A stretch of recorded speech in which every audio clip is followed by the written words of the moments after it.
नमस्कार. सुवर्णा स्विंग चॅनलवर आज बघूया 36 इंच फुल बस्ट असलेल्या कटोरी ब्लाऊजचं डायरेक्ट कपड्यावर कटिंग कसं करायचं. हा अस्तरचा कपडा आहे आणि मी घडीची बाजू माझ्याकडे ठेवली आहे. सगळ्यात आधी आपली ब्लाऊजची जितकी उंची आहे तिच्यात 1 इंच मिळवून उंचीचं माप असं 2 ठिकाणी मार्क करून टाकून घ्यायचं. फुल बस्ट 36 आणि डीप नेक आहे त्यामुळे 5 इंच शोल्डर घेतलं आणि शोल्डर 5 घेतलंय तर त्यात अर्धा इंच मिळवून म्हणजे 5.5 इंचावर मुंडा खोली टाकायची. इथं अप्पर चेस्टचं माप आहे 35 इंच, त्याचा चौथा भाग झाला 8.25 आणि त्याच्या बाहेर 1.5 इंच मार्जिन घ्यायचं.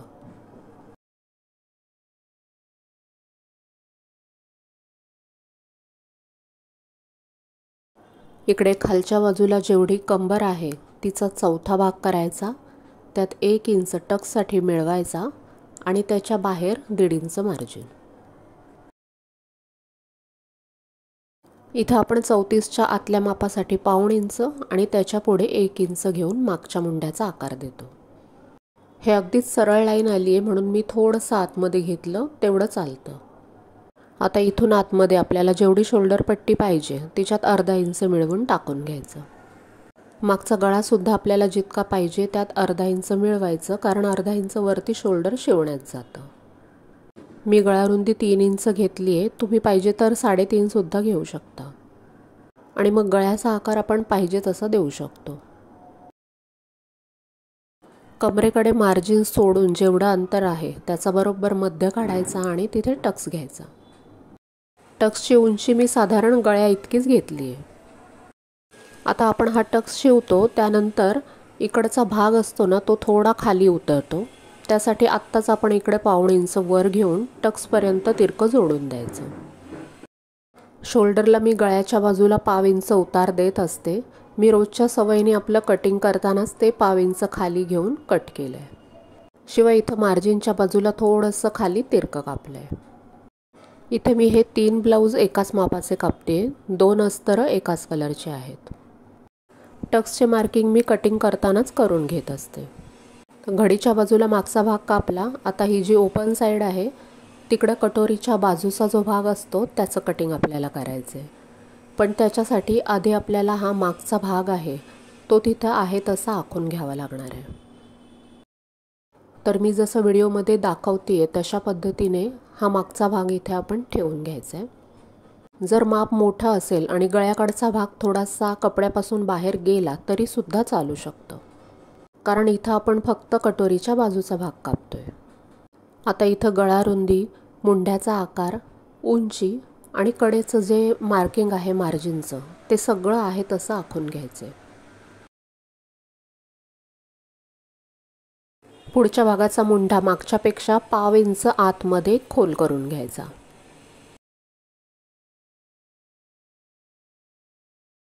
मार्जिनची खोड 1.5 इंच आतमध्ये करून घ्यायची, कारण मागच्या भागाला आपण 1.5 इंच घेतलं होतं तसंच पुढच्या भागाला सुद्धा 1.5 इंच मार्जिन घेणार आहोत. सगळ्यात आधी तर इथं उंची अधिक 1 इंच मागच्या भागासारखंच बरोबर आलंय का ते चेक करायचं, कारण भाग एकावर एक ठेवून आपण कापतो तेव्हा थोडंसं एक्स्ट्रा होऊ शकतं. तर इथं अर्धा इंच जास्त झालं होतं ते मी कमी करून घेतलं. हे माप मी ब्लाऊजवर घेतलं होतं आणि ब्लाऊजवर ह्याचा टक्स पॉईंट 10.5 इंचावर आला होता, त्यामुळे मी 10.5 इंचावर टक्स लाईन आखून घेतली आणि तिच्या खाली 2 इंचावर अजून एक लाईन आखून घ्यायची.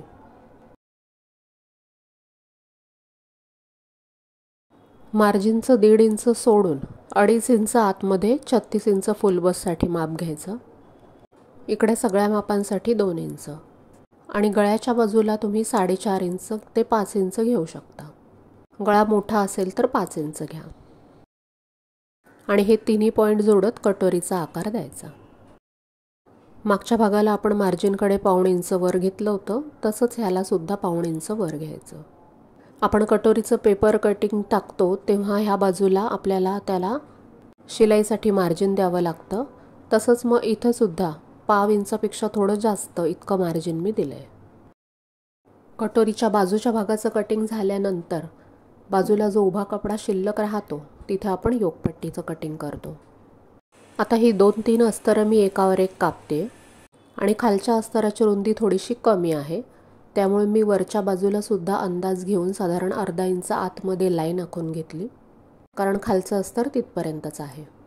दोन्ही आडव्या लाईन आखल्यानंतर खाली जे अंतर राहिलं होतं आपण मगाशी मोजलं होतं ते होतं 2.5 इंच. तर ते अंतर तुमचं जितकं येईल त्याच्यात अर्धा इंच मिळवून आपल्याला योगपट्टीची उंची ठेवायची असते. इथं 2.5 इंच आलं आहे म्हणजे अर्धा इंच मिळवून आपल्याला 3 इंच उंचीची योगपट्टी ठेवायची. आणि तिकडे 3 इंच ठेवलं आहे तर ह्या बाजूला अर्धा इंच जास्त म्हणजे 3.5 इंच घ्यायचं. यानंतर सगळ्यात महत्त्वाच्या म्हणजे कटोरीच्या पार्टचं कटिंग करायचं. ते आपण करत असतो घडीच्या बाजूला मागचा भाग कापून जो कपडा शिल्लक राहतो त्या बाजूला. तुम्हाला पाहिजे तर तुम्ही ह्याच्या आधीच एका साईडला हे बाहीचं कटिंग करून मगच कटोरी कटिंग करू शकता. बाहीचा मुंड्याचा आकार देतो तेवढ्या जागेमध्ये हे कटोरीचं तिरका आकार बसून जातो. आपण पेपर कटिंग टाकत असतो तेव्हा आपण कटोरीचं पेपर कटिंग तिरक्या कपड्यामध्ये टाकतो, त्यामुळे इथे सुद्धा तिरक्या कपड्यामध्येच आपल्याला ही आकृती काढायची आहे. कपड्याच्या घडीपासून साधारण 1 किंवा पाऊण इंच आतपर्यंत एक खूण करायची. हे व्यवस्थित तिरक्या कपड्यावरच ठेवलं गेलं पाहिजे ह्याची काळजी घ्यायची. आणि हा भाग इकडे तिकडे हलू नये म्हणून ह्याला पिना लावून घ्यायच्या. तुम्ही जर माझी पेपर कटिंगवरची आकृती बघितली असेल तर तुमच्या लक्षात येईल की मी त्याच पद्धतीने इथं कटोरीची आकृती टाकणार आहे. फक्त ही टक्स लाईन अगदी सरळ यावी ह्यासाठी काटकोनी कोणतीही वही असं काहीतरी घ्यायचं किंवा काटकोनी पट्टी तुमच्याकडे असेल तर ती वापरू शकता. आणि आपली जी मार्जिनची लाईन आहे तिच्यापासून बरोबर काटकोनामध्ये ठेवून ही लाईन आखून घ्यायची. आणि त्यानंतर हिच्या खाली आपण 2 इंच घेऊन उंचीची समोरची लाईन टाकू शकतो.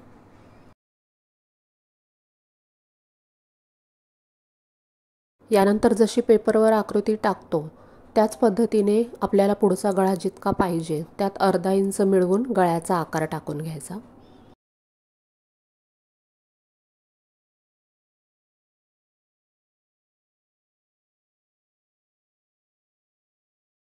अप्पर चेस्टच्या लाईनवर अप्पर चेस्टचा चौथा भाग 1.5 इंच मार्जिन सोडून आतमध्ये टाकून घ्यायचा.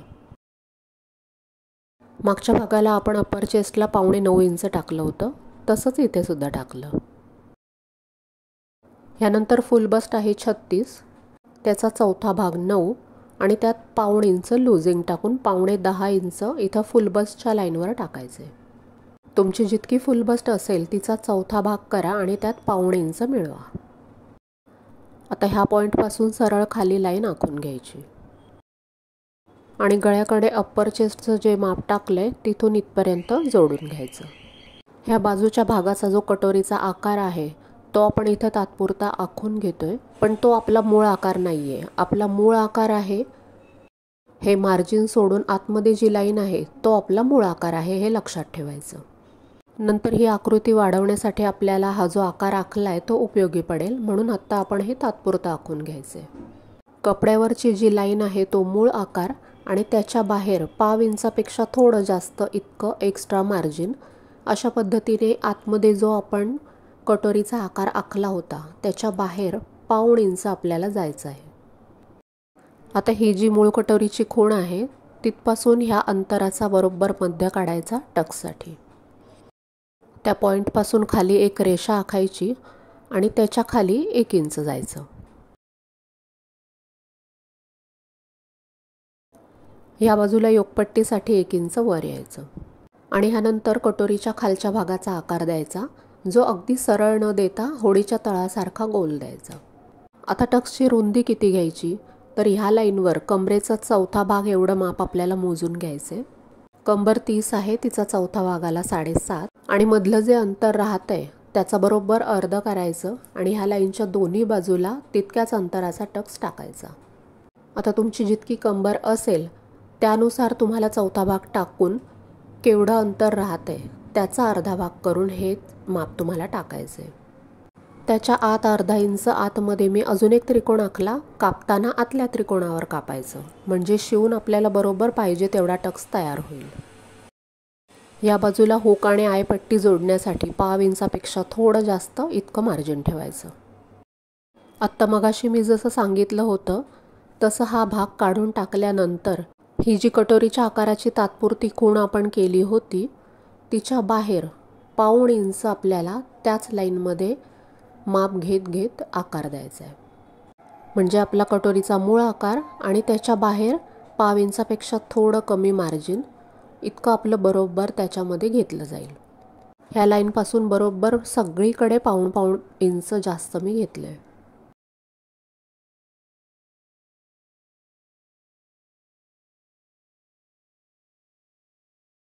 कटोरीचं कटिंग करून झाल्यानंतर हे व्यवस्थित एकमेकांवर ठेवायचं आणि पुढचा गळा आपल्याला पाहिजे तितका आलाय का हे चेक करायचं. कधी कधी कमी किंवा जास्त होऊ शकतो.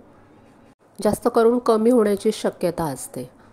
तर हे थोडंसं कमी आला होता म्हणून मी हा वाढवून व्यवस्थित करून घेतला. कपड्याला उलटसुलटची मार्किंग लगेचच करून घ्यायची. आता राहिलं बाहीचं कटिंग. तर हा जो उरलेला भाग आहे त्याची पुन्हा अजून एक घडी घालायची म्हणजे 4 पदरी घडी होते कपड्याची.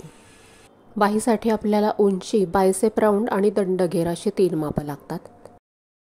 बायसेप राऊंड म्हणजे काखेलगत दंडाचं माप जिथं सगळ्यात जास्त असतं ते इथं आहे 14 इंच.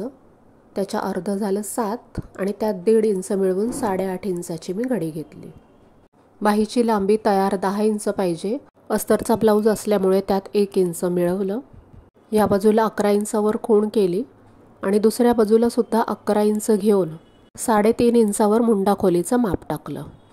हे 1.5 इंच आत सरळ मार्जिनची खूण घेतली आणि त्यानंतर आकार दिला. इथे एका बाजूला थोडंसं कमी पडलंय पण तिथे आपण पुढच्या भागाचा खोल मुंड्याचा आकार कापू शकतो. दंडघेर आहे 11 इंच, त्याच्या अर्ध 5.5 आणि त्याच्या बाहेर 1.5 इंच मार्जिन घ्यायचं. ह्या चॅनलवर कटोरी ब्लाऊजचे व्हिडिओजच जास्त प्रमाणात बघितले जातात. पण मी 4 टक्स, प्रिन्सेस कट, योगपट्टीवाला प्रिन्सेस कट, अगदी सभ्यसाची, 1 टक्स असे सगळ्या प्रकारचे ब्लाऊज ह्या चॅनलवर अपलोड केलेले आहेत. त्यामुळे चॅनलच्या होम पेजवर जाऊन तुम्ही ते सुद्धा बघू शकता. आता एका साईडला जो थोडासा भाग कमी पडला होता तर आपल्याला पुढच्या भागासाठी जास्त कटिंग करावं लागलंच नाही. आणि कपड्याची उलटची खूण असते ती मी नेहमी पुढच्या बाजूच्या मुंड्याकडे म्हणजे जो खोल खड्डा कापलेला असतो तिकडे करते. म्हणजे पुढचा भाग कुठे जोडायचा ते सुद्धा लक्षात येतं आणि उलटसुलट कपड्याची खूणसुद्धा होऊन जाते. जे ब्लाऊजचे 2 एकसारखी अस्तरं होती ते मी घडी करून टाकलं होतं त्याच्यामुळे हे खालच्या बाजूला कापून घेते. हे झालं आपलं मेन कटिंग. या पद्धतीने तुम्ही कोणत्याही मापाच्या कटोरी ब्लाऊजचं डायरेक्ट कपड्यावर कटिंग अगदी व्यवस्थित करू शकता. तरी पण तुम्हाला जर अस्तर मेन फॅब्रिकवर कसं कापायचं हे व्यवस्थित शिकायचं असेल तर त्याचा अगदी स्वतंत्र आणि सविस्तर व्हिडिओसुद्धा चॅनेलवर आहे. आणि अस्तरवर मी जशा पद्धतीने कटिंग केलं आहे एक्झॅक्ट तसंच्या तसंच कटिंग मी मेन फॅब्रिकवर कापते. त्याच्यात कसलाही बदल करत नाही. तो तुम्हाला पाहिजे असेल तर तुम्ही कमेंट करू शकता, मी लिंक देईन. ही एकाच मापाच्या 4 ब्लाऊजची ऑर्डर थोडी अर्जंटच होती त्यामुळे तयार झाल्यानंतर ब्लाऊजचं शूटिंग काही केलं गेलं नाही. तरी पण हा व्हिडिओ तुम्ही शेवटपर्यंत पाहिलात त्याबद्दल मनापासून धन्यवाद. चला तर पुन्हा भेटूया अशाच एखाद्या नवीन व्हिडिओमध्ये.